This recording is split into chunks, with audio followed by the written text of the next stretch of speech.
Salut la communauté des passionnés de MMA, bienvenue sur la chaîne LNG21, les nouveaux gladiateurs du 21e siècle. Alors ce soir pour un petit live in extremis, juste avant la fin, enfin plutôt juste avant le début, le début de la fin, le début du combat de Saladin Parnasse contre Bartoszynski.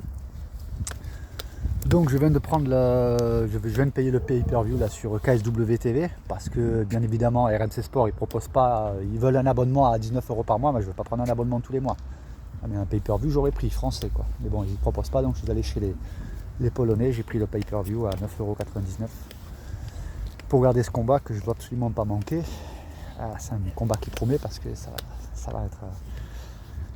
il s'attaque à un sacré morceau quand même, invaincu, le gars c'est un bœuf, chargé comme un mulet, parce qu'il ne faut pas se leurrer, dire, voilà, on sait qu'ils sont tous chargés, sponsorisés par, par les substances, hein.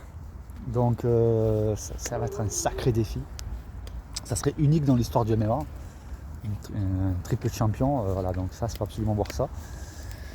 Et alors ça va être un vrai défi parce que là c'est le gros point d'interrogation.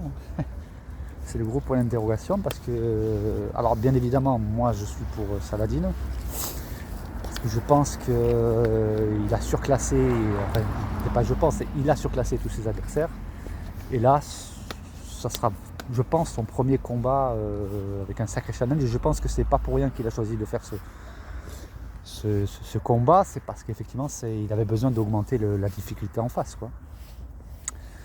Donc ce qui va être chaud, c'est à mon sens, hein, c'est que j'avais vu dans le dernier combat contre Ruchala que Saladin était touchable. Je pensais qu'il était intouchable, mais en fait il est touchable, on a vu qu'il avait réussi à le toucher quand même.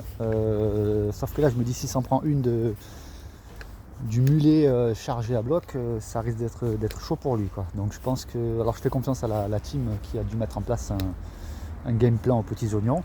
Je pense que voilà, ils savent très bien qu'il ne faut pas qu'il le touche au menton, ni à la tempe. Et du côté de Bartoszynski, je pense que lui, je pense qu'il va miser sur le contre. Il va attendre la bonne occasion pour soit envoyer un contre, soit aller au sol, s'appuyant sur sa supériorité de poids. Et voilà, je pense que c'est je pense que c'est le game plan de Bartos, quoi. Donc, par contre, le game plan de Saladin, quelle petite lettre, je pense que ça va être effectivement de faire de l'escrime, hein. Je rentre, je pique, je sors, je rentre, je pique, je sors, de le fatiguer. Et puis, une fois que Bartos, une fois qu'il sera fatigué, parce que même s'il est dopé, je pense pas que le dopage lui permet une grande endurance. Je pense que ça permet d'avoir alors peut-être de la récupération, mais je pense pas sur 5 rounds, quoi. Donc je pense que que Saladin va chercher à l'user les 3 premiers rounds, et je pense qu'il va vraiment passer à l'offensive à partir du 4e et 5e. Et là je pense qu'il prendra plus de risques pour éteindre soit par KO, soit par soumission. Mais je pense que dans les 3 premiers rounds, Saladin ne pourra pas le mettre KO, ne pourra pas le soumettre. Il est trop costaud, le bonhomme en face, quoi. Mais à partir du 4e, voire du 5e, voilà. Alors je vois soit effectivement une soumission ou un KO dans le 4e ou 5e round de la part de Saladin, soit une décision, hein. C'est possible aussi. Parce qu'on sait que Saladin n'est pas réputé pour son KO power. Bien qu'il en ait mis quelques-uns.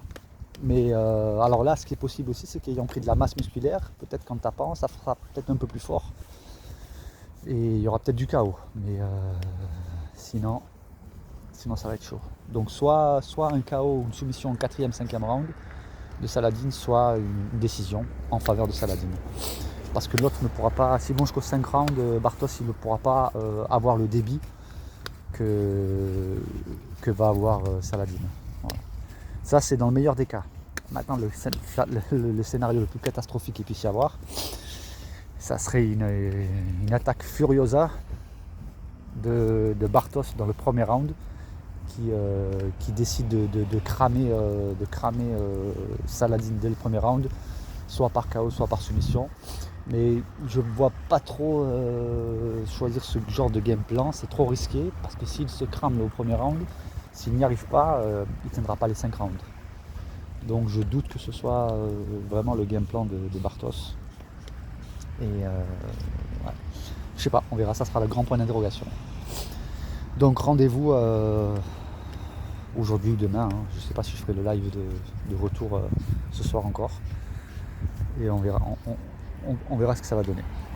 Voilà, en tout cas moi je soutiens Saladin et je crois qu'il a le potentiel pour cramer Bartos.